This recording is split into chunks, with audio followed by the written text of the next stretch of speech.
watching this play is an investment. जैसे अब Gen Z को पूछो you want to see Ramayan, Ramayan is too long, नहीं 3 घंटे में आपको पूरा मजा आएगा एंड विद स्पेशल इफेक्ट्स। क्या स्ट्रॉन्ग लीला थी, क्या स्ट्रॉन्ग कहानी थी, क्या स्ट्रॉन्ग नैरेटिव था। और कहीं पर भी हमारे राम में एक बार भी ये नहीं बोला गया कि ये धर्म वो धर्म ऐसा या वैसा। It's a narrative. चीज तो क्या है, आशुतोष भैया के कंठ से निकली हुई हर बात मेरे को लगता है स्वर्ण अक्षर है, ज्ञान का एक भंडार है पार। अपने दुष्कर्मों का फल तुम कुछ ऐसा पाओगे, हर साल धरा पर आओगे, हर साल जलाए जाओगे। वाह। तो रावण बोलता है राम यदि तुम कहते हो तो रावण तो आ ही जाएगा, मगर इस रावण को जलाने को तुम राम कहां से लाओगे। जो विधाता स्वयं रच गए लोक में, जो विधाता बहुत बहुत बहुत स्वागत है आपका हमारे इंस्टीट्यूट में, Delhi institute of film and acting. Thank you so much. मेरा सौभाग्य है कि मैं आज आप लोगों के साथ यहाँ पे हूँ। और सौभाग्य actually this is your humbleness कि आप ऐसा बोल रहे हैं। सौभाग्य तो हमारा है कि आप हमारे पास आए हो हमसे मिलने के लिए। हमारी एक छोटी सी रिक्वेस्ट पे आप आ गए। ये म्यूचुअल एडमिरेशन सोसाइटी चल रही है इसमें ऐसी कोई बात नहीं है। हम सबका पैशन एक ही है, we are following the same dreams and I think it is the best that we can amalgamate, we can get together और मिल करके कुछ अच्छा ही निकलेगा डेफिनेटली, मिश्रण होने के बाद। डेफिनेटली। और यही चीज़ आपकी ना मुझे बहुत अच्छी लगी बिकॉज जिस तरीके से हमारी बातचीत स्टार्ट हुई इंस्टाग्राम के थ्रू, और उस बातचीत में कितना इजीली आपने मेरे सी लाइफ इज वेरी इजी है, मतलब हम उसको जितना मर्जी डिफिकल्ट करना चाहें वो डिफिकल्ट होता चला जाता है, बट अदरवाइज जिंदगी बहुत सिंपल है, हम उसको कॉम्प्लिकेटेड बनाते हैं, राइट है ना। अब किसी ने, अब क्या है, होना वही चाहिए जो मैंने किया या जो आपने किया, होना वही चाहिए, लेकिन हम लोग में से कोई वो चीज़ करता नहीं है। करना वही चाहिए लेकिन करता नहीं है, और नहीं करता और कोई भी नहीं करता है, बहुत कम लोग करते हैं, तो उसके बाद जो करता है उसकी तारीफ होती है, जबकि करना वही चाहिए। सो ये मेरा पॉइंट, बाय डिफॉल्ट तो वही होना चाहिए ना, होना तो वही चाहिए। राइट। बट ये रियलाइजेशन होना बहुत इंपॉर्टेंट है। ये रियलाइजेशन हर कोई नहीं कर पाता है। That realisation is very important because what I have seen in my life, हम लोग ना बहुत सारे फेसिस से गो थ्रू होते हैं अपनी लाइफ में। उस फेसिस में हम लोग लाइफ को कई तरीके से देखते हैं। कभी हम बहुत सेल्फिश भी होते हैं, कभी हम बहुत हम्बल भी होते हैं। But what I have realised कि एक जो रियलाइजेशन वाली स्टेज होती है ना लाइफ में, वो स्टेज जो है वो बेस्ट स्टेज होती है। बिकॉज हमें जब चीज़ों को रियलाइज़ करना आ जाता है ना कि हम लाइफ में कर क्या रहे हैं और मेरा मिशन क्या है लाइफ में। मुझे कुत्ता बिल्ली बना के तो भेजा नहीं भगवान ने, इंसान बना के भेजा। There must be some mission behind that. तो वो जो मिशन है मेरा, अगर मुझे रियलाइजेशन हो जाएगा ना, मुझे हर चीज़ क्लियर हो जाएगी। मुझे ऐसा लगता है we should do good and the best will follow. Simple यही है, क्योंकि हम बहुत ज़्यादा मिशन जब करते हैं तो वो अकम्प्लिश करने के लिए हम फिर साम दाम दंड भेद सब कुछ करने की कोशिश करते हैं।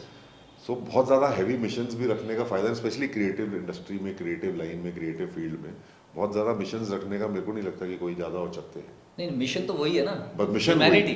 बस मिशन वही है कि अब जैसे आपने बोला डू गुड, डू गुड, बस। अब उस डू गुड के ऊपर मैं आज की इस मीटिंग का कुछ बताना चाह रहा हूँ आपको।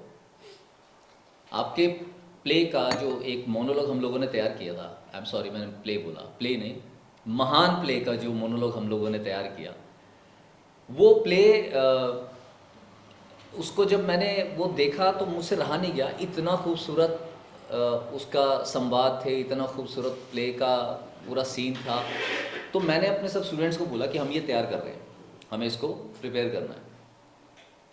और जब हमने उसको प्रिपेयर करना स्टार्ट किया तो डेफिनेटली हमारे पास बहुत सारे नए स्टूडेंट्स हैं जिनके लिए थोड़ा डिफ़िकल्ट हो रहा था, बिकॉज शुद्ध हिंदी के हैं और शब्द हैं और बहुत लंबे लंबे डायलॉग हैं, तो कुछ लोगों को दिक्कत हो रही थी। इनफैक्ट कुछ लोग तो क्लास छोड़ के चले भी गए। तो हम लोगों ने जब तैयार करे तो मैंने इन लोगों को बोला, सबको, मेरे सब स्टूडेंट बैठे हैं, इन लोगों को आप पूछ सकते हो, मैंने इनको सबको बोला कि अगर आप पूरी मेहनत से, पूरी लगन से इसको तैयार करेंगे तो हम लोग इसको इंटरनेट पे जब पोस्ट करेंगे तो सबको हम टैग करेंगे, टीम को, आशुतोष सर को, आपको, सबको टैग करके हम करेंगे। And if your performance is good अगर हम उनकी की हुई चीज़ के साथ अन्याय नहीं कर रहे हैं, कुछ हद तक अगर जस्टिस कर रहे हैं, so maybe will get a message from them. चीज तो क्या है, आशुतोष भैया के कंठ से निकली हुई हर बात मेरे को लगता है स्वर्ण अक्षर है। और जो हम लोग अंदर भी बात कर रहे थे कि ज्ञान का एक भंडार है पार, आशुतोष राणा जी। और जो ये वाले आप लक्ष्मण ज्ञान के डायलॉग की बात कर रहे हैं हमारे राम नाटक में, ये जो लक्ष्मण ज्ञान का जो है, ये पूरी स्क्रिप्ट एक तरफ, और जो लक्ष्मण ज्ञान है वो उन्होंने खुद से लिखा।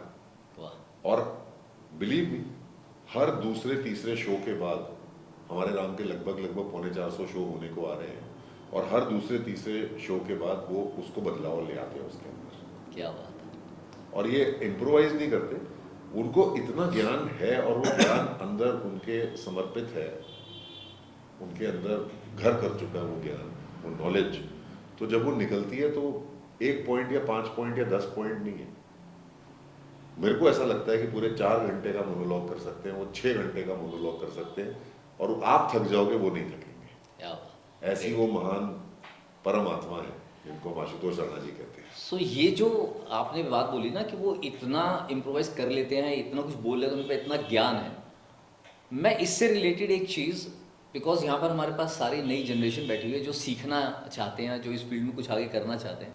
आपने अभी जो आशुतोष जी का एग्जाम्पल दिया, उसके साथ मैं एक चीज़ और जोड़ना चाहूँगा, आपके खुद के एक्सपीरियंस को भी मैं साथ में जोड़ के बात करना चाहूँगा। आपने, if I am not wrong, around 1000 shows कर रहे हुए शायद हैं ज़्यादा ओवरऑल, होंगे। ज़्यादा ही होंगे। और हमारे राम प्ले के तो 350 से ज़्यादा शो कर चुके हैं, राइट? मतलब बोलते हुए भी मेरे गूज़बम्स आ रहे हैं।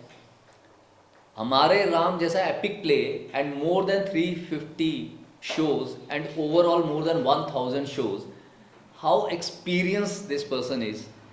तो ये जो हम बात कर रहे हैं आपकी और आशुतोष जी की, अगर हम बात करें, इन लोगों को जो यहाँ बैठे हैं, इन लोगों को मेहनत का जो महत्व है वो समझाने के लिए आप क्या कहना चाहेंगे? मुझे लगता है मेहनत से ज्यादा पैशन का महत्व है। मुझे ये लगता है कि अगर हम पैशनेट हैं तो मेहनत नहीं लगती, ऐसा मेरा मानना है। अभी आप इनको क्लास में बिठा दोगे, किताब पकड़ा दोगे तो वो मेहनत लगेगी। अगर आप इनको वो चीज़ दे दोगे जो इनको अच्छी लगती है, अब क्रिकेट दिखा दो आप इनको पूरा दिन, फॉर एग्जाम्पल किसी को क्रिकेट अच्छा लगता है तो वो 8-12 घंटे दिन के कहाँ निकल जाएंगे पता भी नहीं चलेंगे, और कहने को वो बैठे हैं टीवी के आगे। और ऐसे आप एक क्लासरूम के अंदर नहीं बैठ सकते हो। सो पॉइंट इज कि जब हम अपने पसंदीदा काम को अपना प्रोफेशन बना के करते हैं और अपना पैशन को अपना प्रोफेशन बना लेते हैं या प्रोफेशन को अपना पैशन बना लेते हैं, तब क्या होता है कि समय का पता नहीं चलता। Like for example I work 7 days a week, there is no holiday for me. Holiday मैंने लास्ट कब ली मुझे शायद याद ही नहीं, क्योंकि हॉलीडे में I am on holiday every day, because enjoying your work, enjoying it, and it's not work, it's enjoyment. Right. आप अपनी पसंद का काम कर रहे हो। नहीं तो हम तो रात को शो खत्म होता है, हम लोग फ्लाइट पकड़ लेते हैं रात की, अगले दिन सुबह अपने दफ्तर पहुंच जाते हैं, उसके बाद फिर फ्राइडे सैटरडे संडे निकल जाते हैं खाना बदोशों की तरह, फिर कहाँ पे किसी नई सिटी किसी नई जगह पे।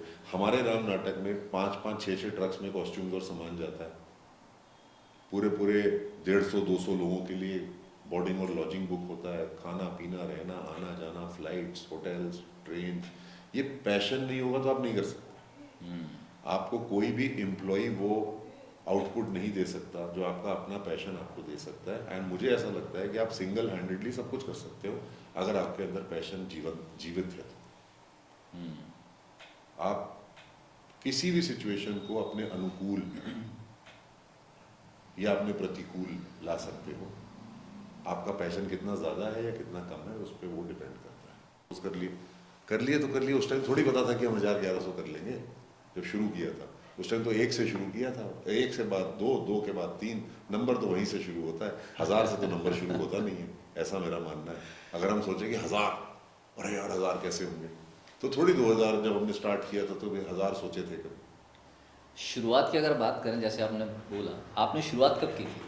2008-9 में करीब लगभग उस टाइम शुरू की था। और उस टाइम तो पहले 5-6 साल तो ऐसे ही होते हैं। हाँ, वो तो आप क्लास में बैठते, लेकिन ये था कि कभी हमने टाइम वेस्ट नहीं किया। बस मैंने ये किया लाइफ में, टाइम वेस्ट नहीं किया, कुछ भी किया करते चले गए।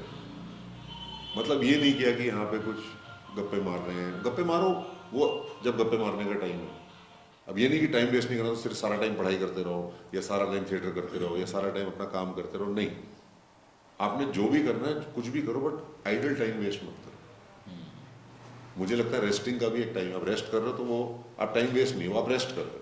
There is a proper utilization of time in 24 hours. It's a complete circle. उसमें हम अपना डिवाइड कर सकते हैं कि हमें क्या क्या करना है।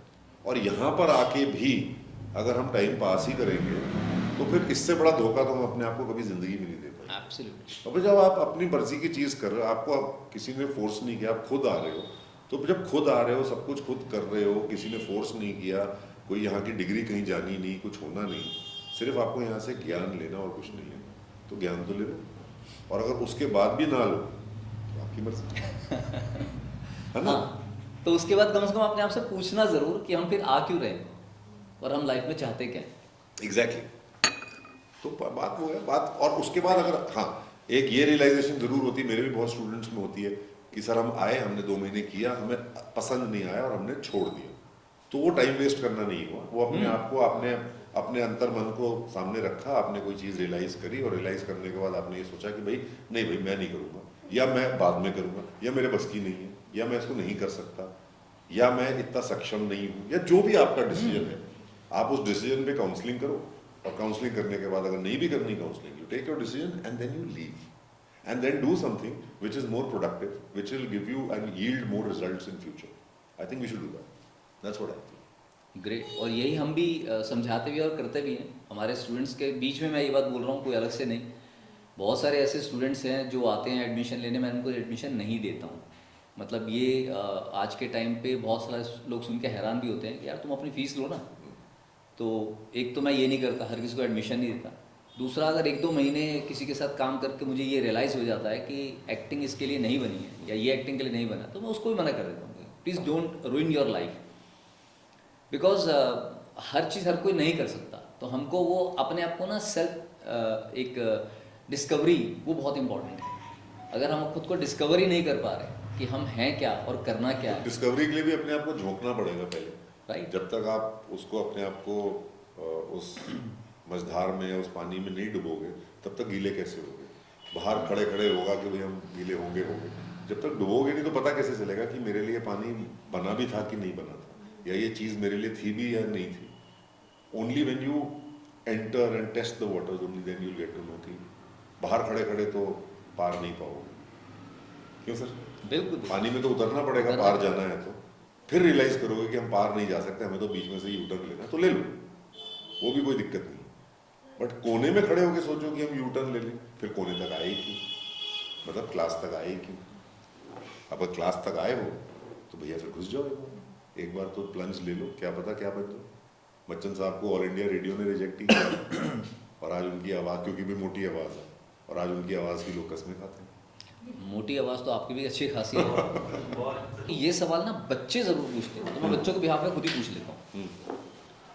आपकी आवाज़ शुरू से ऐसी थी या आपने मेहनत करके डेवलप की है? सर मेरे को लगता है you born with certain genetics, और वो जेनेटिक्स कभी बदलते नहीं है।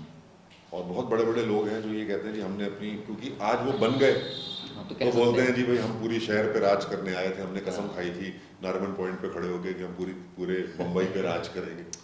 तो ये तो फिर बाद में गाथाएं बन जाती हैं। लेकिन जो जेनेटिक्स और जो कैरेक्टरिस्टिक ट्रेड्स के साथ आप पैदा होते हो वो कभी नहीं बदलते, उनको कोई चेंज नहीं कर सकता। थोड़े टाइम के लिए आप बस उसको इधर उधर कर सकते हो। हाँ, आप उस आवाज़ को एनहांस कर सकते हो, वो भी विद अ स्पेशल इफेक्ट। आप उस आप ठहराव ला सकते हो, आप उसके अंदर बेस पैदा नहीं कर सकते, आप ठहराव ला सकते हो, आप उसके अंदर वजन पैदा कर सकते हो कि किसी वर्ड पे आपने स्ट्रेस दिया, किसी लाइन पे आपने स्ट्रेस कम दिया, किसी पे आपने ऊपर के कंठ से बोला, किसी में आपने सेंटर और किसी में नीचे से बोला। वो आपको वॉइस मॉड्यूलेशन की क्लासेस सिखाती हैं, obviously you know it. But आप कहो कि मैं पतली आवाज़ को मोटी कर लूँ तो वो नहीं होने वाला। वो तो आप जेनेटिक्स से जिस पे पैदा हुए आप वही करोगे। लेकिन जो चीज़ हमारे पास है हम उस चीज़ को ज़्यादा सक्षम बना सकते हैं, उस चीज़ को हम ज़्यादा केपेबल कर सकते हैं, उस चीज़ के अंदर हम ज़्यादा एट्रीब्यूट्स डाल के उसको ज़्यादा ग्लोरीफाई कर सकते हैं। That is what I feel. आपने 350 लगभग शो कर दिए हमारे नाम पे। उससे पहले आपने जितना मैं जान पाया हूँ आपको, आपने उससे पहले अयोध्या के रामलीला में भी राम के कैरेक्टर किए। पहली बार श्री राम का कैरेक्टर कब किया और कहाँ किया? 2021 में किया हमने अयोध्या जी में, और ये कोरोना काल का समय था जब अच्छा। परमिशन नहीं मिलती थी रामलीला करने की, पूरे वर्ल्ड में परमिशन नहीं मिली थी। लेकिन हमने उत्तर प्रदेश गवर्नमेंट से परमिशन ली इसी शर्त पे कि हम रामलीला करना चाहते हैं और मंदिर के प्रांगण में करना चाहते हैं। उस टाइम मंदिर का भी अता पता नहीं था, उस टाइम तो मंदिर की प्राण प्रतिष्ठा की भी डेट्स नहीं आई थी, लेकिन ये था कि हम अयोध्या जी में करना चाहते हैं और राम जी की ये गाथा है और हम एक आईपी बनाना चाहते हैं अयोध्या की रामलीला के नाम से। श्री बॉबी मलिक उसके प्रोड्यूसर है, मैं उसका प्रोड्यूसर नहीं हूँ। तो उन्होंने हमें परमिशन दी इसी शर्त पे कि कोई ऑडियंस नहीं आएगी, क्योंकि कोरोना काल था, ऑडियंस कहाँ से आएगी।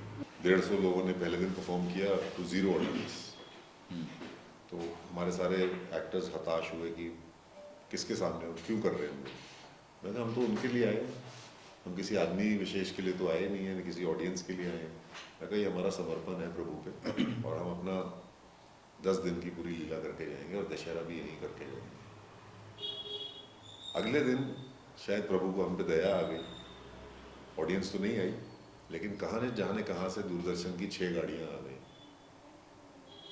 और 6 गाड़ियों ने 6 कैमरा सेटअप किए और एक एडिटिंग वैन रखी और पूरे वर्ल्ड में हमारी रामलीला का प्रसारण हुआ। क्या बात है। और हमें रियलाइज भी नहीं होगी ये कहाँ से आ गए ये लोग सब। फिर उन्होंने आके हमसे परमिशन मांगी कि हम करना चाहते हैं, आपको लाइव दिखाना चाहते हैं पूरे वर्ल्ड में डीडी नेशनल पे, क्योंकि ये ओनली रामलीला है पूरे वर्ल्ड में जो इस साल हो रही है। क्या बात है। सोचिए आप। और अयोध्या की रामलीला उसी टाइम ब्रांड बन गया। पहले साल उसको 35 करोड़ लोगों ने देखा। कहाँ हम 0 लोगों को दिखाने के लिए आए थे और 35 करोड़ प्रभु की ये लीला है, विडंबना है, उनकी अपनी ये लीला है, उसमें आप क्या, आप और क्या हम कर सकते हैं। और वो जो सुख मिला 35 करोड़ लोगों ने देखा। हम लोग चाह कर भी अगर हम दूरदर्शन के दरवाजे भी खटखटाते रहते तो शायद ऐसा नहीं होता कि वो हमें परमिशन दे भी देते। लेकिन अयोध्या की रामलीला दृढ़ निश्चय से प्रभु की कृपा से चल रही थी, तो वो एक पॉजिटिव लाइट थी। तो वहाँ से राम जी का कैरेक्टर शुरू किया और उसके बाद अगले साल फिर किया 2022 में। 55 करोड़ लोगों ने देखा उस समय। 2023 में किया, 2024 में किया और इस साल 2025 में हमारे राम के 10 शोज लगे थे दशहरा के टाइम पे बैक टू बैक। फिर भी मैंने जाके 2 दिन का मंचन किया। हमारी टीम ने तो 10 दिन का किया। अच्छा। वो टीम अलग ही रखी हमने और 10 दिन का पूरा मंचन किया और मैं 2 दिन के लिए जा पाया। और जो मिस यूनिवर्स थी जो इस बार गई थी वो हमारी सीता माता का रोल किया था उन्होंने। अरे तो ऐसे ही हम लोग बड़े बड़े दिग्गज कलाकारों को लेकर के कभी रवि किशन जी को, कभी मनोज तिवारी जी को, कभी बिंदु दारा सिंह जी को, कम से कम नहीं तो 65 से 70 बॉलीवुड के सेलिब्रिटीज़ को ला करके हम अयोध्या जी की रामलीला करते थे। और सोचो पहले साल तो जब किया था 2021 में सारे ये दिग्गज कलाकार थे। शाहबाज खान थे रावण की भूमिका में, बड़े बड़े एक्टर्स थे और सारा वित्त जेब से ही लगना था क्योंकि कोई स्पॉन्सर नहीं था, क्योंकि कोई लोग नहीं थे। और जहाँ 35 करोड़ लोगों ने दूरदर्शन में जब लाइव दिखाना शुरू किया तो स्पॉन्सर्स की लाइन लग गई। तो वो प्रभु क्या कहते हैं कि तू कर्म कर, मैं तो हूँ तेरे साथ। सच्ची शिद्दत से, सच्चे मन से आप काम करो, कहीं ना कहीं आपको उसका रिवॉर्ड ज़रूर मिलेगा। और ये फिल्मी बातें नहीं है, मेरी लाइफ के एक्सपीरियंसेस है। कहते हैं ना, जो तू आवे एक पग मैं आऊँ पग चार। बस सिंपल सी बिल्कुल लॉजिक है बट सच्चे मन से करना है। और सच्चे मन से हमने हमारे राम का निर्माण करने की कोशिश करी, लिखने की कोशिश करी, डिज़ाइन करने की कोशिश करी। और आशुतोष राणा जी को आप सोचिए, इतने बड़े कलाकार को स्टेज पे रावण की भूमिका में उतारने के लिए मेरी 2 साल की स्ट्रगल थी। 2 साल उनके पीछे में लगा, उनके मैनेजर्स के पीछे लगा, मतलब बहुत एक, क्योंकि सी उन्होंने 22 साल के बाद थिएटर पे कदम रखा। वो NSD के पास आउट है और 22 साल उन्होंने थिएटर नहीं किया, उन्होंने सिर्फ मूवीज़ करी, जो भी किया अपनी लाइफ में बहुत कुछ अचीव किया। पूरे इंडिया के एक लेजेंडरी एक्टर बन करके निकले सामने। बड़ी बड़ी हिट फिल्में, फिल्म फेयर अवार्ड, 3 किताबें लिखी, राम राज्य, मौन मुस्कान की मार, आशुतोष नीति, जीवन की रीति, मतलब दुनिया भर की उन्होंने अचीवमेंट्स की, कभी साहित्य कला परिषद से अवार्ड मिला, महाराष्ट्र सरकार से मिला, मतलब बेइंतहा काम किया उन्होंने। और उसके बाद मैं उनके पास गया कि आप थिएटर कर लो। अब वो बेचारे उन्होंने, अच्छा उस साल उनकी वो 6 मूवीज़ की शूट कर रहे थे साइमल्टेनियसली, 7 साल। और इस साल उनकी वो सारी की सारी पिक्चरें रिलीज़ भी हुई 2025 में। सबको पता ही है, क्या तो वॉर थी, तो क्या तो ये, क्या वो, दुनिया भर की पिक्चरें उन्होंने करी। तो ही वॉज वेरी बिजी। लेकिन मैंने बोला कि हमारी ये स्क्रिप्ट जो है वो ठंडे बस्ते में पड़ी रहेगी जब तक आप आशीर्वाद नहीं देंगे। और रावण की भूमिका में मुझे आप ही दिखते हो और मुझे और कोई नहीं दिखता। पूरे इंडिया में मैं बड़े ओपनली बोलता हूँ, मुझे एक भी ऐसा एक्टर नहीं दिखा जो रावण के मल्टीपल वर्टिकल्स को दिखा पाए। रावण के सबने एक ही वर्टिकल को दिखाया है, जिसमें वो ऊंची ऊंची हंसी हंसता है, सीता माता का हरण करता है, और एक नेगेटिविटी से भरा हुआ, ईगो से भरा हुआ, ईगोइस्टिक राक्षस है। करेक्ट? हमने कभी उसके जो बाकी के वर्टिकल्स हैं, अब आप और मैं यहाँ बैठे हैं, हमारा ये एक वर्टिकल है।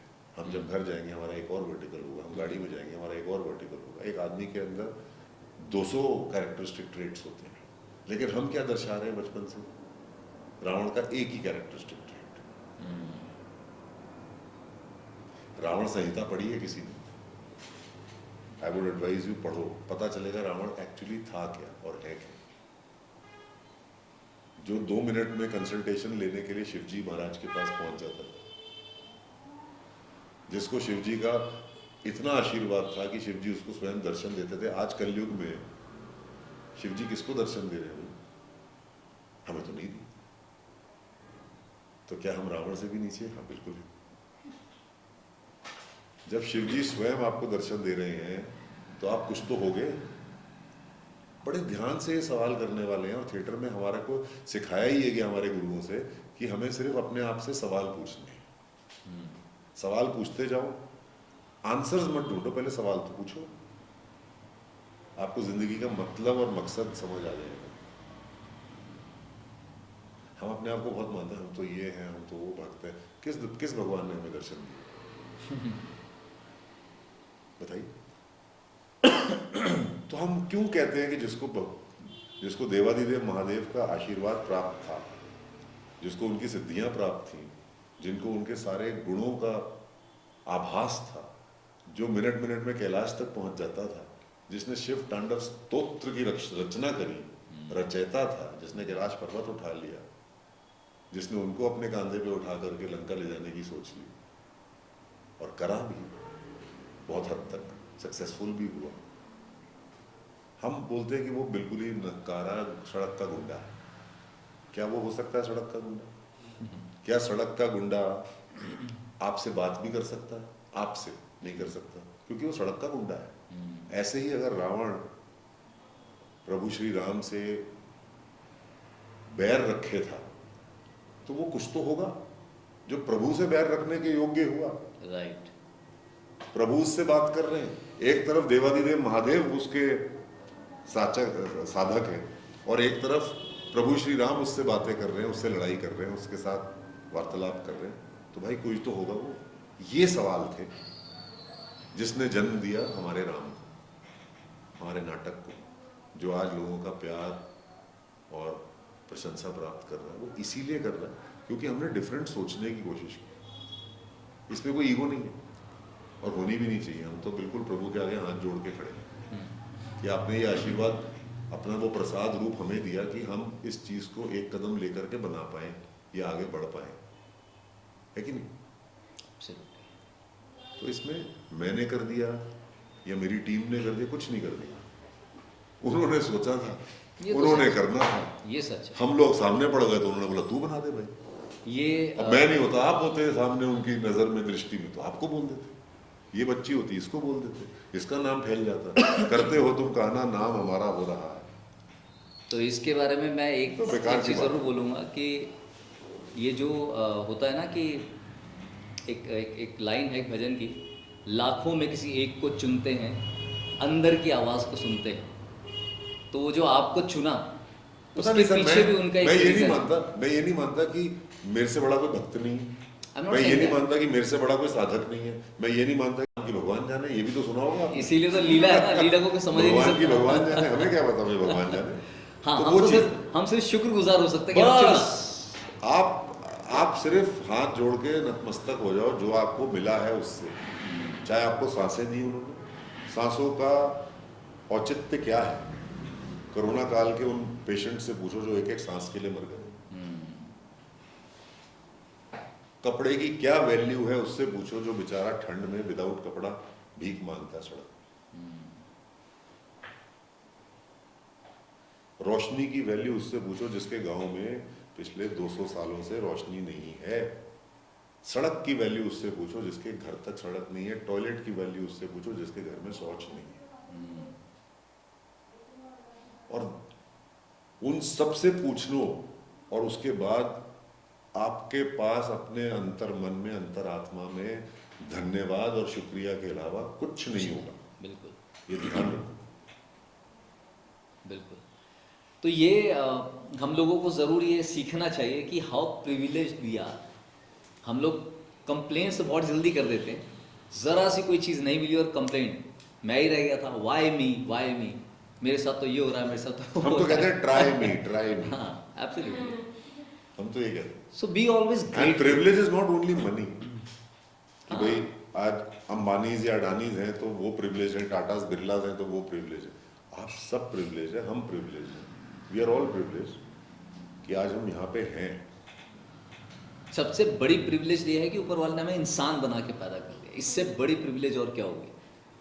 So that's the biggest privilege. और उसके बाद फिर अगर हमारे पास सब कुछ सलामत है, दोनों हाथ है, दोनों पैर हैं, ज़ुबान है, आंखें हैं, तो इसके बाद फिर और क्या रह जाता है? इसके बाद तो जो कुछ करना है फिर कर्म है, फिर कर्म करते जाओ। ये इसी पे हम लोग बोलते हैं ना कि हमें इंसान बना के पैदा किया। हम जानवरों को तो बहुत कुछ बोलते हैं लेकिन वो तो जानवर है, क्या हम पूरे इंसान बन पाए? हाँ, वो एब्सोल्युटली। जानवर तो पूरा जानवर है, क्या हम पूरे इंसान बन पाए? जैसे एक बहुत अच्छी लाइन है, एकदम याद आई, जब प्रभु श्री राम ने रावण को तीर मारा और रावण मरने लगा था, तो प्रभु श्री राम उसको कहते हैं कि रावण, अपने दुष्कर्मों का फल तुम कुछ ऐसा पाओगे, हर साल धरा पर आओगे, हर साल जलाए जाओगे। वाह। तो रावण बोलता है, राम यदि तुम कहते हो तो रावण तो आ ही जाएगा, मगर इस रावण को जलाने को तुम राम कहां से लाओगे? उस दुनिया में भी रावण को पता था कि ये जो राम है यही राम है, इसी का हक था मुझे तीर मारने का। क्या हम में से कोई राम है जो आज की तारीख में खड़ा होकर तीर मार दे रावण को? पहले अपने अंदर के रावण को तो मारो, क्योंकि राम भी तुम में है, तुम में ही रावण, दोनों तुम्हारे। अब किससे तुमको क्या लेना है ये निर्णय है तुम्हारे। बहुत बढ़िया।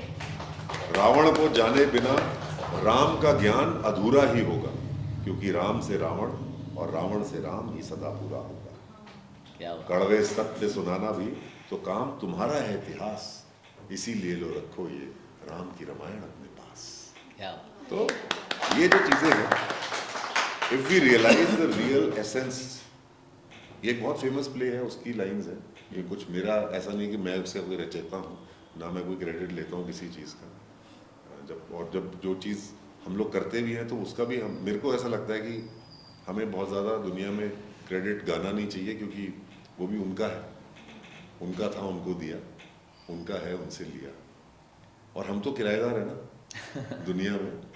60 70 80 साल दुनिया कब से चल रही है? 8000 वर्षों पुरानी तो रामलीला की कथा है, रामायण की कथा है, गाथा। तो हम क्या सर, हमारा हमारा हमारा हमारा कुछ नहीं। हमारे राम की शुरुआत कहाँ से हुई थी? स्टार्ट ये दिमाग में। स्टार्ट तो मैंने ही किया था। अच्छा, आपने किया। स्टार्ट तो मैंने ही किया था। तो मेरा एक क्वेश्चन है, जब आपके दिमाग में ये आया कि हमें रामायण, रामलीला से रिलेटेड कुछ तैयार करना है, प्ले करना है, या जो भी एक रचना तैयार करनी है, वो क्या वजह थी जो आपके दिमाग में ये आया, और आपके दिमाग में आने से पहले क्या ये ख्याल कभी आया कि क्या हम एक धार्मिक चीज़ को लेके कर रहे हैं, और आजकल की जनरेशन जो बहुत मॉडर्न है, क्या लोग आएंगे, क्या देखेंगे? क्योंकि मैं क्यों ये क्वेश्चन कर रहा हूँ, आज एक बहुत बड़ी प्रॉब्लम मैं देखता हूँ, आज के जो जेंजी है, जो जनरेशन है आज की, वो बहुत सारी ऐसी चीज़ों की तरफ अट्रैक्टेड है जो सब एब्सर्ड है। सर क्या है, मैं आपको बताता हूँ, ये आपके बहुत सारे सवाल हैं। एक सबसे बड़ी चीज़ ये है कि ये महाभारत तो हम कर ही रहे थे, तो महाभारत के साथ साथ महाभारत आपने बना दी, और आपने वो सारे बी आर चोपड़ा साहब के कलाकारों को स्टेज पर उतार दिया, चाहे वो पुनीत इस्सर साहब हों, गुफी पिंटल साहब हों, सुरेंद्र पाल जी हों, जितने भी दिग्गज उसके एक्टर्स थे। फिर आपके मन में आया कि भाई अब रामायण पे भी कुछ होना चाहिए, बस इतना ज़्यादा सिंपल है। मैं बोलूँगी नहीं मेरे को रात को सपना आया और प्रभु ने आके बोला, ऐसा कुछ नहीं था। ये हमने सोचा था कि दोनों महान ग्रंथ हैं हमारे, महान एपिक्स हैं, उन पे हम कुछ करेंगे और करना चाहते थे, तो हमने किया। दूसरी चीज़ जो आपने जेन जी वाली जो बात बोली, मुझे लगता है कि it is the most intelligent generation. उनको आप भ्रमित नहीं कर सकते, बेवकूफ़ नहीं बना सकते। तो उनके लिए अगर आप चाहते हो कि वो आके देखें, वो आएंगे, वो ज़रूर आएंगे, और ये बनाया भी उन्हीं के लिए। लेकिन आप अपने अंदर बदलाव लाओ। हम जब बोलते हैं ना कि तो पिन पॉइंट करते हैं मिस्टेक्स किसी की, पहले हम अपने अंदर तो चेंज ले आए। Sir we are not Gen Zs. हमारी जनरेशन को क्या बोला जाता है मुझे पता ही नहीं। ये तो अभी 5-6 साल से आ रहा है, जेन जी, जेन अल्फा, जेन बीटा, जेन गामा, ये मुझे पता ही नहीं है जेन जी है क्या। तो हम लोग जब थे तो हम लोग I would say we are primitive. और आज जो लाइफ फटाफट चेंज हो रही है, सो हम पहले अपने अंदर चेंज लाएं। हम अपने अंदर क्या चेंज लाएंगे कि अगर हमें रामायण दिखानी है और हमें इस जनरेशन को दिखाना है, और हमने इसको क्या, ये जनरेशन अपने आप को स्पेशल क्यों समझे, हमने सब जनरेशन्स को दिखाना है। हमने 2 साल के बच्चे से लेके 110 साल के आदमी या 120 साल के, जितनी भी उम्र है मैक्सिमम, उन सबको दिखाना है। तो हम कैसे दिखाएंगे? हम ऐसे दिखाएंगे कि हम सबसे पहले तो देखो, ये स्टोरी तो वही है। अब उस स्टोरी में आप अपनी डिस्कवरी क्या कर सकते हो, एक्स्ट्रा चीज़ क्या कर सकते हो, कोई ऐसी अनडिस्कवर्ड चैप्टर्स आप ला सकते हो जो किसी ने ना समझे हो, ना देखे हो, लेकिन वो कहीं ना कहीं किसी ना किसी रामायण में दर्ज है। आपको वो रिसर्च करनी है, तो आपकी रिसर्च परफेक्ट होनी चाहिए, बांधने के लिए, ऑडियंस को बांधने के लिए। दूसरा, आपका costume, VFX, sound, music, singers, everything should be perfect. सबसे इंपॉर्टेंट पार्ट, आपको 3-3.5 घंटे का समय है। उस 3-3.5 घंटे के अंदर आपको पूरी की पूरी रामायण स्टेज पे मंचित करनी है। Nobody is going to wait for 10 days, specially this generation. धीरे धीरे चल रहे हो, धीरे धीरे आ रहे हो, 10 दिन की रामलीला चल रही है, कोई नहीं देखेगा। जटेज है, फटाफट आपको दिखाना है, तो आपको अपने आप को 3.25 घंटे 3 घंटे में पूरा समीकरण को समरी बना। वो कैसे बनाओ? तो you should have the most perfect script, you should have the most perfect actors. अब आशुतोष राणा जी से बड़ा इस चीज में लेजेंडरी काम किसने किया? है ना। तरुण खन्ना इसमें शिव जी की भूमिका निभाते हैं, दानिश अख्तर इसमें हनुमान जी महाराज की भूमिका निभाते हैं, सचिन जोशी हैं, करण शर्मा हैं जो सूर्यदेव और वाल्मीकि की भूमिका निभाते हैं, दीप्ति कुमार है जो शूर्पणखा की भूमिका निभाती है। तो बड़े बड़े इसमें हम लोगों ने कोशिश करी कि टैलेंट को लिया जाए। तो फिर उनको 3 घंटे के अंदर अंदर पूरी समरी, जैसे जेनजी को पूछो you want to see Ramayan, Ramayan is too long, नहीं 3 घंटे में आपको पूरा मजा आएगा, and with special effects. So आपको लगेगा कि watching a rock concert. Lights हैं, साउंड है, म्यूजिक है, गाने हैं, fast moving Ramayana. Ramayan is not the same Ramayana. Ramayan is the same, the story is the same, everything is the same, but presentation is completely different. So it's an epic story, it's an old story packed in a new package. तो क्यों मजा नहीं आएगा? जब हम आपको आपके जैसे माँ क्या करती है, जब बच्चे को दवाई खिलानी होती है, बच्चा दवाई नहीं खाता तो क्या करती है? चॉकलेट के अंदर दवाई डाल के खिला देती है, वो चॉकलेट सो के खा जाता है और दवाई चली जाती है, बच्चा ठीक हो जाता है। तो हमारी तो प्रेरणा वहीं से आई इन सब चीज़ों की, कि जब माँ अपने बच्चे को चॉकलेट खिला के दवाई खिला जाती है, तो हम इन बच्चों को इनके कल्चर से इनकी हिस्ट्री से रूबरू कैसे कराएंगे, कुछ अच्छा बनाएंगे तभी करेंगे। और आज आंकड़े हैं सर, हमारे पास आज स्टैटिस्टिक्स है, 72% of our audience is less than 35 years of age। Wow, great, archives है हमारे पास। Wow. And specially at this age they are paying for that ticket. And not, ticket सस्ती नहीं है। इसी that's what I am saying. अब सस्ती की बात मैं बता देता हूँ। भयंकर मैंने अपने ticket। स्टूडेंट्स को पूछा कि भाई आप लोगों ने अभी तक ये प्ले नहीं देखा, तो एक दो लोगों ने मेरे को बोला सर टिकट बहुत महंगी है। सो आई एम सॉरी। तो नहीं, I am not sorry. You know, of course you are not sorry. You have all successfully done it, so why to feel sorry? तो मैंने जब इन लोगों से बोला और कुछ लोगों ने बोला कि टिकट थोड़ी महंगी है तो थोड़ा सा वो हो रहा है, तो you know what I said, मैंने इनको बोला, मैंने कहा देखो हम एक्टर्स अपने लिए बहुत कुछ करते हैं। आप मेरे पास आते हो एक्टिंग सीखने के लिए, फीस देते हो मुझे, अपने ऊपर काम करते हो, अपने लिए कपड़े खरीदते हो अच्छे अच्छे दिखने के लिए, और बहुत सारी चीज़ें करते हो। कोई भी आत्मा काम को भी तो अच्छा करो। तो basically watching this play is an investment. मैंने बोला था ये बात एग्जैक्टली ऐसे ना, watching this play is an investment. 2-3 हज़ार रुपये इन्वेस्ट करो अपने ऊपर। 2-3 से नहीं है, थोड़ा ज्यादा। और महंगी थोड़ा डिस्काउंट दे दोगे? हाँ, मैं पूरा दे दूंगा। नहीं, बात वो नहीं है, बात डिस्काउंट से तुम लोग तो वैसे ही आ जाओ, that's not a problem. But my point is कि इट्स नॉट अबाउट, जैसे मैंने आपको अंदर भी बोला, जब तक वित्त नहीं लगता तब तक चित्त नहीं लगता। इसका मतलब क्या है? ये मेरी लाइन नहीं है, ये आशुतोष राणा जी की लाइन है, तो मैं इसमें भी कोई क्रेडिट नहीं लूंगा। लेकिन पॉइंट इज वित्त इज मनी एंड चित्त इज दिमाग, मन। जब तक आपका पैसा नहीं लगेगा तब तक आपका दिमाग नहीं लगेगा। आप फ्री में बुला लो सर, यहाँ कोई नहीं आएगा। हाँ, हमने वो दिन भी देखे थिएटर के जब फ्री में भी लोग नहीं आते थे, सही बात है। और आज 20,000, 15,000, 10,000 रुपए की टिकट लेकर के भी बाहर लाइन से। अब आप सोचो, रामायण का प्ले, कहानी आपको भी पता है, बच्चे बच्चे को पता है, दादी मम्मी कहानी सब सुना चुकी हैं अपने बच्चों को। उसके बावजूद भी क्या कारण है?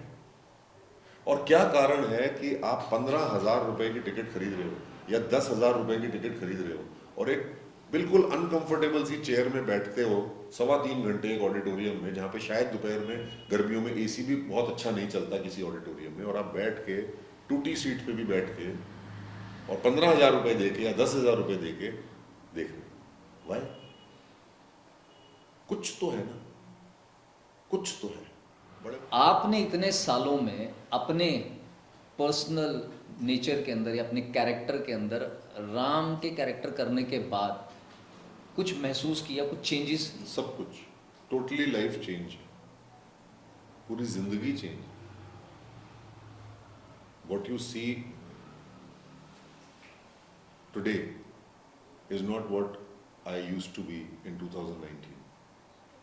Complete characteristic change, complete change.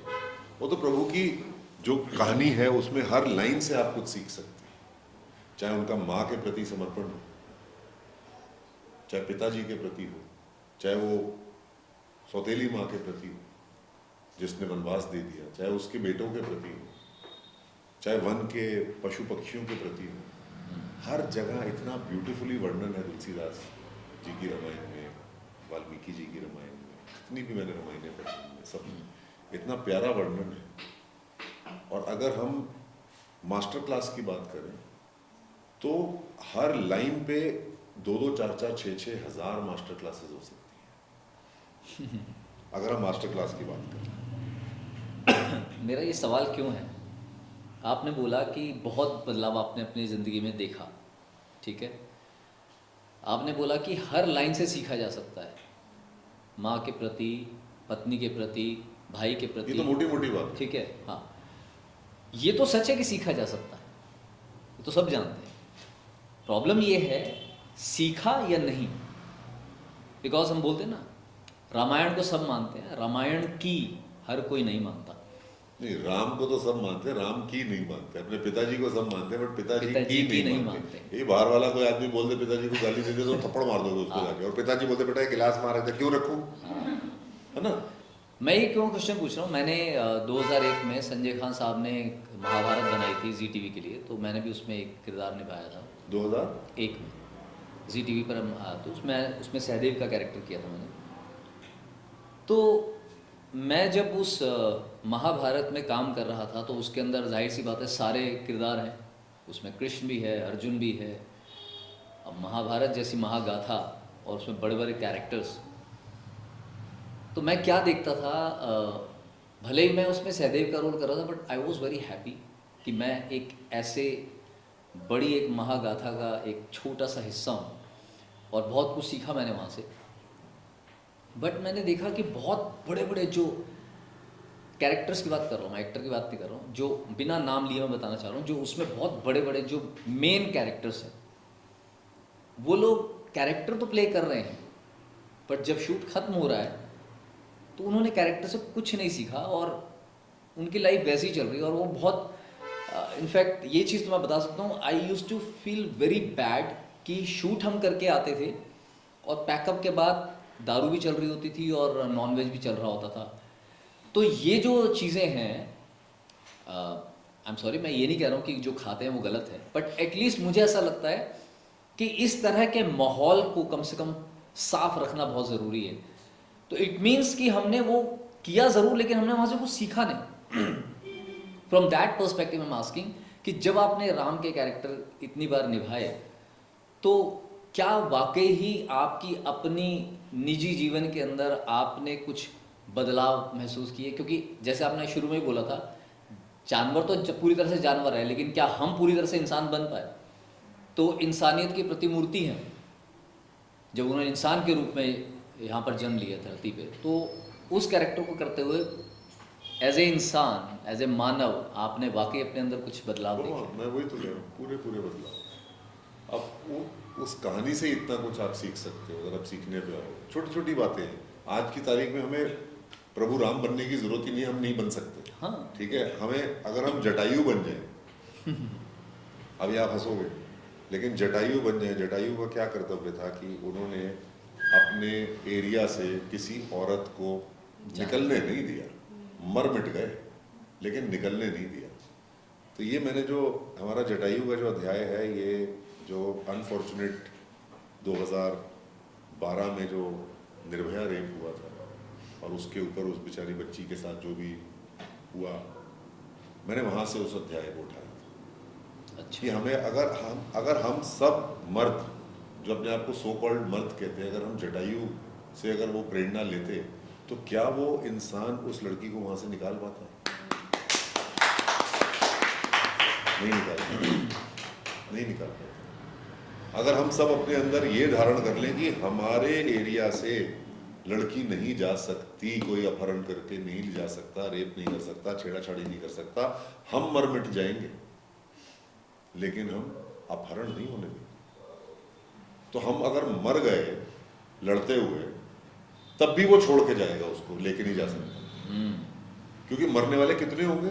जितने मर्द हैं जो अपने आप को मर्द और बॉयज और मेन कहते हैं, अल्फा मैन, मेल, मैस्कुलिन, वो सब मर जाएंगे उसको बचाने के लिए, लेकिन उसको नहीं जाने देंगे। द्वापर हो अथवा कलयुग हो, जब भी नारी की अस्मिता की बात आएगी तो हजारों जटायु कुर्बान हो जाएंगे। तो हमारा जो जटायु का अध्याय दिखाने का था वो यही था कि हम सबको अपने लाइफ में भाई बनना है तो भरत बनो ना।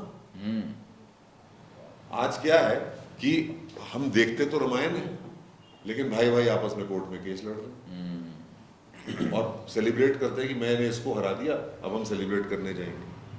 और ये वही भरत था जिसने सिंहासन को टच तक नहीं किया। भरत जी ने सिंहासन को स्पर्श नहीं किया, चरण पादुका लाके रख दी और खुद नंदीग्राम चले गए कि जैसे 14 साल मेरे भैया रहे हैं वैसे ही मैं रहूंगा, गुफा में, केव में, जंगल में, वनवासी रूप में। अयोध्या जी के बाहर नंदीग्राम है, कोई 20 से 25 किलोमीटर दूर, वहां से। और शत्रुघ्न देखते थे पूरा महल का कार्यभार। शत्रुघ्न के बारे में तो कोई बोलता ही नहीं, बेचारा शत्रुघ्न, जिसने 14 साल अयोध्या जी की रक्षा करी। क्या केपेबल आदमी होगा वो भाई। भाई बनने तो वैसे बनो रक्षक बॉडीगार्ड बनना है तो जटायु जैसा बनो। अगर आपको बिल्कुल पीएम सिक्योरिटी चाहिए, प्राइम मिनिस्टर सिक्योरिटी चाहिए, तो लक्ष्मण को रख लो अपने पास। आपका भाई लक्ष्मण Absolutely. 14 साल नहीं सोया वो, एब्सोल्युटली। आपको पता है कि नहीं? He didn't sleep a blink, कि कहीं कोई मेरे भाई और मेरी भाभी पे अटैक ना हो जाए। और क्या, और सारी चीज तो एक नैरेटिव ही तो है, और है क्या? बिल्कुल क्या प्रभु चाहते तो एक तीर मारते रावण खत्म। बिल्कुल। और वो भी छोड़ो, क्या अगर माता सीता चाहती कि वो मेरे को ना उठाए तो वो हिला भी नहीं पाता। तो माता है, जगत जननी है, लीला। तो वो लीला करने आए थे, तभी आज 2026 में ऑलमोस्ट हम बैठ के उसी बात कर रहे हैं 8000 वर्षों पुरानी। क्या स्ट्रॉन्ग लीला थी, क्या स्ट्रॉन्ग लीला थी, क्या स्ट्रॉन्ग कहानी थी, क्या स्ट्रॉन्ग नैरेटिव था। और कहीं पर भी हमारे नाम में एक बार भी ये नहीं बोला गया कि ये धर्म वो धर्म, ऐसा या वैसा। It's a narrative. आप इसको आओ, प्ले को प्ले के तौर पे देखो, इस कहानी से कुछ सीखो तो ठीक, ना सीखो तो ठीक, एंजॉय करके जाना है तो ठीक, नहीं एंजॉय करना तो ठीक।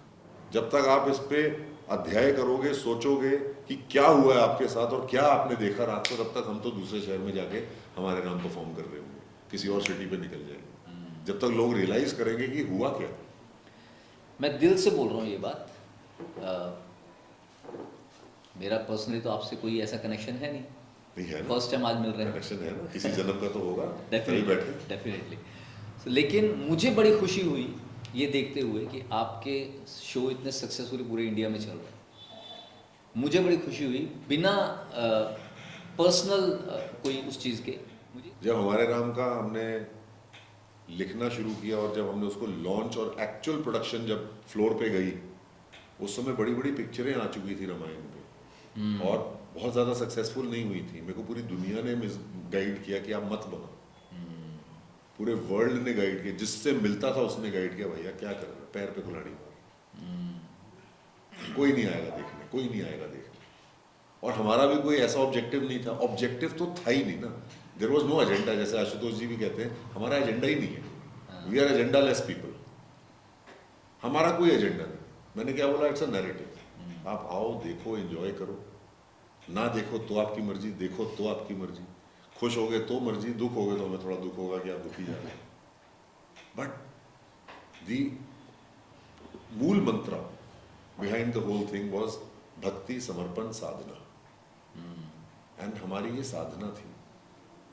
मैंने कहा इतने गए गुजरे तो नहीं है कि हम एक शो भी ना कर पाए, तो जितना वित्त था उसको लगा दिया, बहुत बहुत वित्त लगा हाँ। बनाने में, उतना लगा दिया कि एक शो तो कर पाए, उनके चरणों में एक शो। और देखना, ये 10,000 शोज हो गए, वाह, होंगे बिल्कुल बिल्कुल और बहुत जल्द हम उस पथ पे चल पड़ेंगे कि we will do 2 shows every day. क्या साल के 700 शो करेंगे, बहुत बढ़िया। और ये होगा, क्योंकि हम नहीं कर रहे हैं ना, करवा तो हो रहे हैं, और ये हो रहा है। होने और करने में बहुत फर्क है। कर तो सकते ही नहीं। फिर वही बात, होने और करने में तो जमीन आसमान का फर्क है। हम कुछ नहीं कर रहे, हम आज यहाँ बैठे हैं तो भी हम अपने उस पर नहीं बैठे। ये फिलोसफिकल बातें नहीं है, ये फैक्ट्स ऑफ लाइफ है सर। आज आपने बोला आज हमें बैठे हैं, उसका भी कोई वजह है, मैं आपको बता देता हूँ। आपसे तो मैं शेयर कर चुका हूँ। तो इसने सबसे पहले पोस्ट किया था ईरा ने, तो इनको आशुतोष राणा जी का मैसेज आया, लाइक भी किया और मैसेज भी किया। और उसके बाद जब मैंने पोस्ट किया तो उसका रिजल्ट यहाँ सबके सामने हम देख रहे हैं। How humble he is, how grounded he is, can you imagine. नहीं ऐसा वैसा कुछ। मतलब आप देखो ना कि जस्ट एक वीडियो पोस्ट करने से ये उठ के आ गए अपने आप यहाँ पर। सो आई एम सो ग्रेटफुल, नहीं, grateful, thanks for having me. तो जैसे कि मैंने कहा, ये पर्सनल क्वेश्चन है कि हम ये अभी मुझे लगता है मैं एक नाव में सवार हूँ कि पर्सनल लाइफ भी है और प्रोफेशनल लाइफ भी है, और उसके साथ एक थिएटर का लव है और एक्टिंग का लव है, जिसमें मैं डीफा में स्पेशली आने के बाद तो ये लव 5x से 500x हो गया, क्योंकि सर ने इस आर्ट की सिर्फ क्या कहते हैं ना, टेक्निकलिटीज नहीं सिखाई है, सर ने बहुत ही जैसे एक होता है ना कलाकार को अंदर से कैसे सोचना चाहिए, साइकोलॉजिकली कैसे बेंट ऑफ माइंड होना चाहिए, वो भी हमें सिखाया है कि कैसा आपको एज अ ह्यूमन आपको कैसे बनना चाहिए, आपकी कला की तरफ तैयारी कैसे होनी चाहिए, वो है। पर अगर मैं आपसे पूछूं आपके रास्ते में जैसा आपका जर्नी रहा है, क्या लगता है अंदर से जब आपको लगे कि सारी नाव को छोड़ दो और अब ये नाव पे सवार होके निकल दो कि कर दो? मतलब मुझे पता है इसका कोई एक डेफिनेट आंसर नहीं होगा। मेरे पास है, आपके पास है तो बहुत अच्छा। मेरे पास आंसर नहीं है इसका, बट एक डिस्कशन है। क्योंकि मैं थोड़ा सा डिफरेंट टाइप का इंसान हूँ। मैं मेरी लाइफ में गिव अप वर्ड नहीं है, सच्ची। और मैं जब बोलता हूँ या आप लोग बोलते हो या कोई भी बोलता है कि गिव अप, तो मेरे को समझ नहीं आता गिव अप है क्या। हम वही हैं जो जब 2011, 12, 10 में थिएटर करते थे तो शिमला के गेटी थिएटर में ट्रक नहीं जाता था, तो हम लोग नीचे से अपनी सारी प्रॉपर्टीज अपने सर पे उठा करके गेटी थिएटर तक जाते थे, क्योंकि हमने गेटी में शो करने थे। जिद थी कि हम गेटी में करेंगे, जो बहुत हेरिटेज सॉर्ट ऑफ ऑडिटोरियम है। तो वहाँ पे हम अपने सर पे, इवन महाभारत प्ले के इस वाले के नहीं, इससे पहले भी हम करते थे, एक चक्रव्यूह नाम का प्ले था, उसके रथ हम अपने सर पे उठा के लेके गए थे। That was the passion. और जब हम लोग वहाँ पे अपने 3 दिन का सीजन किया, 200 का ऑडिटोरियम था, 50 आदमी भी नहीं आए होंगे तीनों दिन में मिला के, तो हम किसके लिए कर रहे थे? टिकट्स नहीं बिकी, किसका लॉस हुआ? हमारा लॉस हुआ। तो we have seen the worst. तो मैं अपनी बात तो करूंगा ही नहीं इसमें कि 1 नाव या 2 नाव या 10 नाव, मेरे को ये नाव वाली बात भी समझ नहीं आती, सच्ची। मैंने जो करना है वो करना है, और हम में से सबको जो करना है वो करना ही चाहिए। मुझे ऐसा लगता है, हैविंग सेड दैट, कि डिमोटिवेटेड बहुत हुए गेटी के बाद। उसके बाद हमने और जिद से पूरे इंडिया में हमने टूर किए, अपने फेस्टिवल्स को, अपने प्लेस को, कोई आए ना आए। बैंगलोर में जाके हम पंजाबी प्ले कर रहे थे, बैंगलोर में पंजाबी प्ले, चेन्नई में हिंदी प्ले। मतलब आप सोच ही नहीं सकते कि किस लेवल के सनक से गुजर के मैं यहाँ तक पहुँचा। सो इसलिए आज कुछ डर ही नहीं लगता, क्योंकि seen that, been that, done there, मतलब क्या बोलते हैं, seen that, been there and done that, सब कुछ किया है। तो मैं नहीं कहता सब कुछ किया, भी बहुत कुछ करना है, लेकिन बहुत कुछ कर लिया ऑलरेडी और देख लिया। और 99% सिर्फ निराशा ही हाथ लगी, 99%। और आज से 6 साल पहले तक तो 100% निराशा थी, और फिर भी 2008 से कर रहे हैं। आप में से किसको क्या पता कि जब हम दिल्ली में भी शोज करते थे इसी ब्रांड के अंदर, अपने फेलिसिटी थिएटर के अंदर, ऑडियंस नहीं आती थी। तो एक बार ऐसा हुआ कि हमने बड़ी मुश्किल से एक स्पॉन्सर ढूंढ लिया साहब, 21,000 रुपये स्पॉन्सर ने बोला वो हमें देगा। हम पागल हो गए, खुशी से हम लोग दिवाली मना ली हमने कि हमारा स्पॉन्सर मिल गया हमें। लेकिन स्पॉन्सर तो मिल गया, स्पॉन्सर की एक ही कंडीशन थी कि हाउसफुल चाहिए। अब यहाँ तो फ्री में भी आदमी नहीं आता शो देखने, प्ले देखने, तो क्या होगा? हम लोगों ने ट्रक्स भर भर के अंडर प्रिविलेज चिल्ड्रन को बसों में, ट्रकों में बिठा के, कौन कौन सी झुग्गियों में हम लोग नहीं गए ढूंढने उनको, कौन कौन से एरियाज में नहीं गए हम उनको ढूंढने, दिल्ली, और उनको बिठा करके ऑडिटोरियम के अंदर बिठा दिया और दिखाया कि हाउसफुल है। शो किया, एक भी आदमी नहीं है टिकट खरीदने वाला, एक भी आदमी नहीं है। और आप दिल्ली के बहुत बड़े थिएटर में शो कर रहे हो, टिकट कोई नहीं खरीद रहा। ये नहीं कि आपकी कला खराब है ना, आज मैं वो प्ले लगा दूं अपने इस बैनर के अंदर तो वो सुपर हिट हो जाएंगे। क्यों? आज आपकी एक ख्याति बन गई, आज आपका एक नाम बन गया। तो आज आप कुछ भी चलाओगे तो वो चलेगा, अगर वो अच्छा है बना हुआ तो, किसी भी लेवल तक। तो उनको दिखाया, स्पॉन्सर आया, स्पॉन्सर ने देखा, यार ये तो आपके तो शोज हाउसफुल है। मैं हमारे तो सारे शोज हाउसफुल है। आप समझ रहे हो? तो सनक का लेवल था, पागल थे, वी वर मैड। और मैडनेस चाहिए, गिव अप तो पता नहीं क्या होता है, I don't know what is give up, honestly I don't know what is. जब मैंने भैया को भी जैसे बता रहा था कि जब हमारे राम भी बने, हमारे राम का हमने प्रोडक्शन किया, तो बहुत लोगों ने यही बोला कि नहीं कहाँ कहाँ कैसे। So you have to be very clear in what you are doing. Success unsuccess तो भूल जाओ भाई। आप में से कोई बिजनेस करता होगा यहाँ पे या किसी बिजनेस हाउस में काम करते होंगे, कभी भी आदमी कोई बिजनेस शुरू करता है, ध्यान से सुनना इस चीज़ को, जब भी कोई भी आदमी बिजनेस शुरू करता है तो वो देखता है कि इसमें सक्सेस का परसेंटेज 50% है, इस बिजनेस में 80% है या 100% है या 10% है, करेक्ट। जो थिएटर का अगर हम बिजनेस माने, उसमें सक्सेस की probability is only 0.2%, ticketed sales की प्रोबेबिलिटी इज ओनली 0.2%। फिर भी हम उसमें घुसे हुए हैं पिछले 15 साल से, 17 साल से। क्या कारण है? सनक, नॉट गिव अप एटीट्यूड। और आज मेरे को बताते हुए बहुत ही सुख और गर्व की अनुभूति हो रही है, बहुत ही सुख की अनुभूति हो रही है कि हमने कोशिश करके एक बदलाव लाने की जो हमने कोशिश करी, आज इंडिया में थिएटर का एक नया पन्ना हमने रचा। और आज लोगों ने, हमने परिभाषा बदल दी। आज कम से कम 50 लोग प्लेस बना रहे हैं और बड़े लेवल पे बना रहे हैं, और आपको अगले 4 महीने में कम से कम 50 नए बड़े प्लेस दिखेंगे जो हमारे राम और महाभारत से प्रभावित है। किसी क्रिएटिव हाउस को क्रिएटिव मॉडल दिखा, है ना, किसी और जो ये आपने बात बताई ना कि how to tame yourself with the coming for the coming generation, जैसे कि आपका प्ले थोड़ा म्यूजिकल भी होता है बीच में। अभी जब हम यूरोप के प्लेस वेज देखें तो वो काफी म्यूजिकल होते हैं बीच में। तो जैसे आपने बताया कि that has thunderstorm, how do you, मतलब एक कहानी को बताना है at the end of the day, और उस कहानी को और कितने अच्छे से बताना, आई थिंक आपको पता है। हम लोग ना, जब हम लोग सबसे बड़ी गलती बेटा यही करते हैं। हम लोग क्या गलती करते हैं, हम लोग जब कोई चीज़ बना रहे होते हैं ना, हम पहले ही सोचने लग जाते हैं कि यार ये ऑडियंस क्या सोचेगी, वो क्या सोचेगा, उसके हिसाब से ऐसे बना दो, इसके हिसाब। अरे पहले अपने हिसाब से तो बना लो, पहले इंसान तो बन जाओ।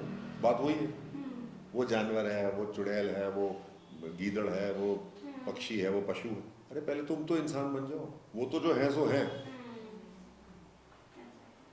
Don't think of anything else, first do the creative work. पहले प्ले तो बना लो और न्यूट्रल होके बनाओ। आपकी जो पैशन है, आपकी जो ड्राइव है, आपके जो अंदर का जो एक आपकी स्टोरी टेलिंग की आर्ट है, उसको आप जग जाहिर करो। उसके अंदर जो आप मैक्सिमम इफेक्ट्स डाल सकते हो, प्रभाव डाल सकते हो, अच्छे गुड़, जितना गुड़ डालोगे उतना मीठा होगा ना, बोलते हैं ना, तो उतना मीठा तो पहले करो। उसके बाद जब बन जाएगा तब सोचो। ये तो आंकड़े, तो मैं इन आंकड़ों के लिए थोड़ी जी रहा हूँ, ये तो अब आंकड़े बन गए। अब ये 72% तो अब देखा जी हमारे पास आर्काइव, अच्छा 72% बिलो 35, ओ वेरी गुड, बात खत्म। जनरेशन जी, क्या जेन जी का आपने जवाब दे दिया, लेकिन वो जवाब आपने उस जवाब के लिए थोड़ी बनाया। जब आप किसी को नीचा या ऊंचा दिखाने के लिए कोई चीज बनाओगे, आप मुंह के बल गिरो। आपको ना किसी को नीचा दिखाना, ना किसी को ऊंचा दिखाना। आपको अपना काम करना है, सर झुका के प्रभु के गुणगान करते हुए, और कुछ नहीं करना है लाइफ में। और चीज अच्छी बनानी, उसमें कोई कॉम्प्रोमाइज नहीं करना। तो जब वो सब कुछ राइट है तो गलत क्या होगा? गलत एक ही चीज हो सकती है, अहंकार। गलत एक ही चीज हो सकती है कि मैं इसके लिए बनाऊं और उसके लिए ना बनाऊं।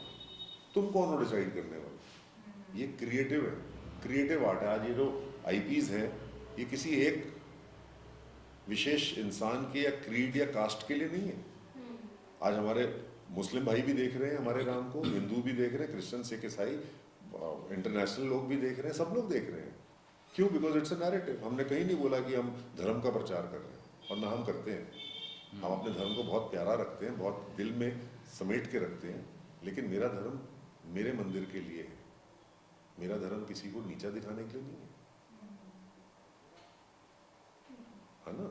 सो गिव अप वाली तो बात सोचना नहीं है, करते चले जाओ, सक्सेस तो आना ही है। कहाँ जाएगा? इतना थोड़ी नाराज रहेंगे भगवान आपसे, कभी तो मानेंगे।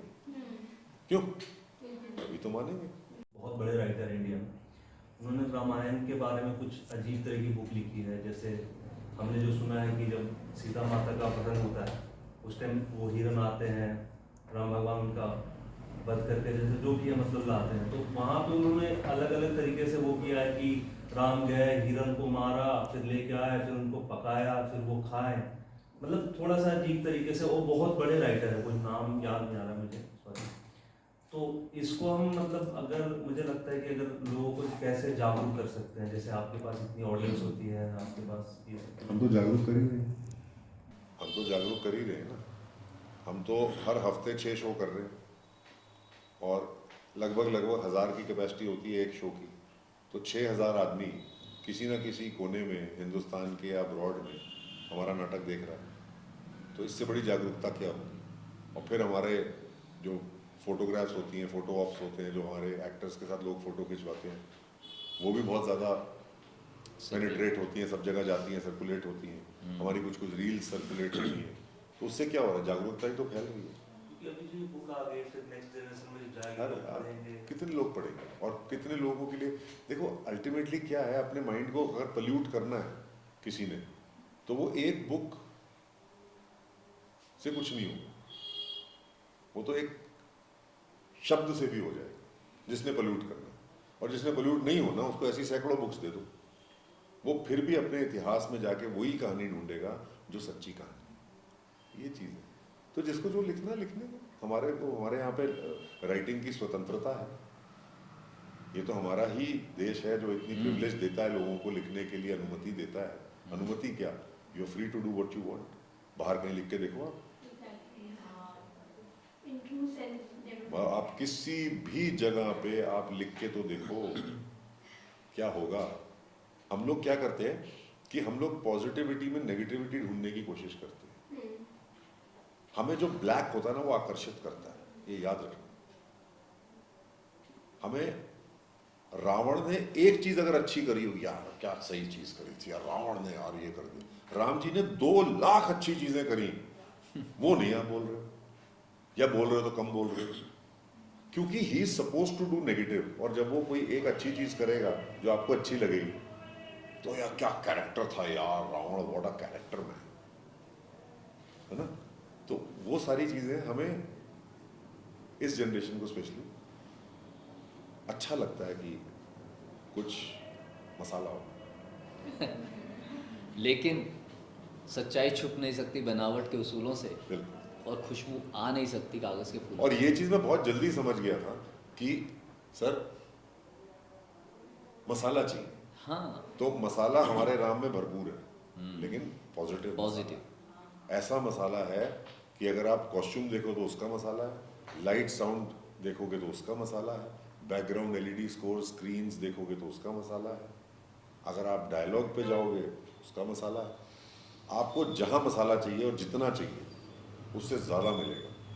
और जब आप मांगोगे कि और थोड़ा हो जाए तो प्ले खत्म हो जाएगा। तो जो पहला आपका सवाल है वो ये है कि कैसे डायरेक्टर सोचता है।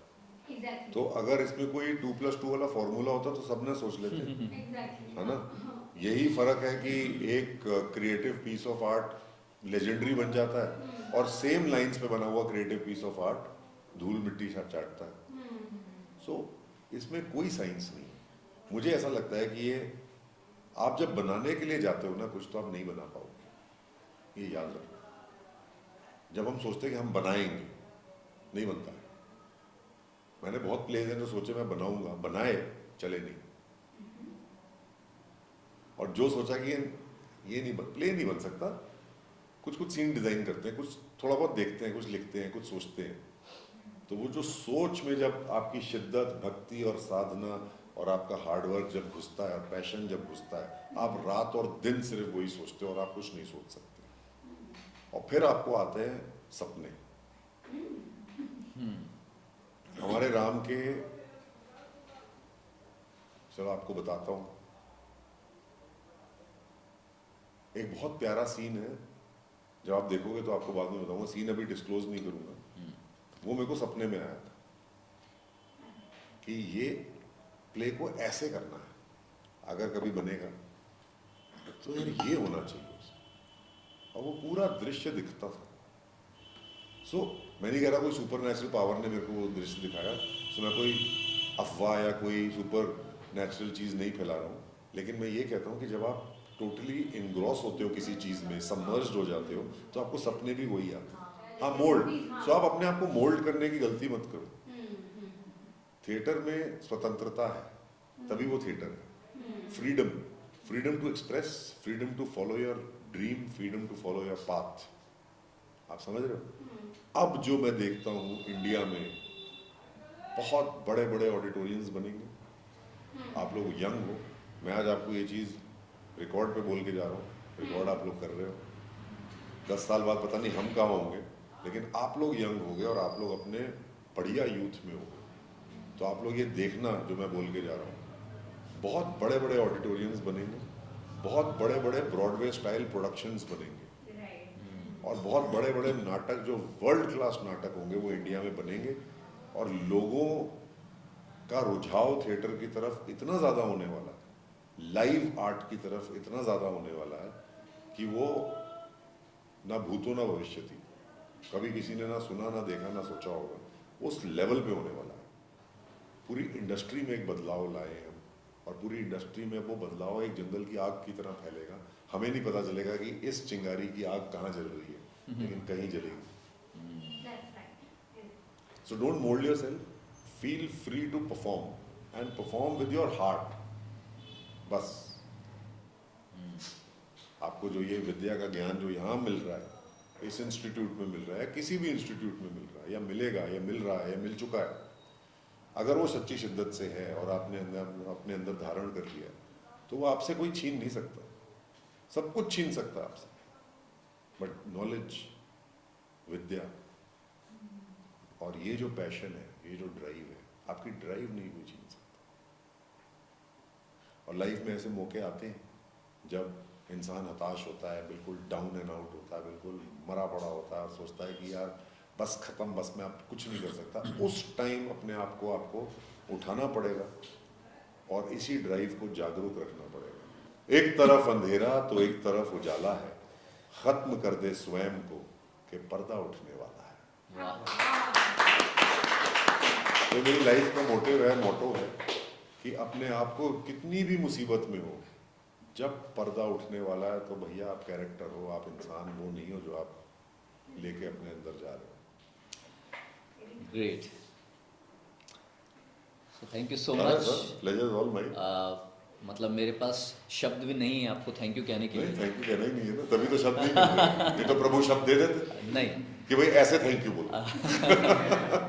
प्रभु इसलिए शब्द नहीं दे रहे हैं कि अगर मैं क्योंकि है वो शब्दों नहीं। से थैंक यू को बोल पाता तो वो फिर कमी रह जाती। So thank you so much for everything, for taking your time specifically and coming here huge pleasure and sharing your wisdom and your knowledge with us. Experience है सर, बाकी विजडम तो वाइज लोग जाने, हमें नहीं पता विजडम क्या होता है, बट ये है कि एक्सपीरियंस है और चल रहे हैं उस पथ पे, चलते चले। Thank you so much. Ram Siya Ram Ram, Ram Ram Siya Ram Ram, Ram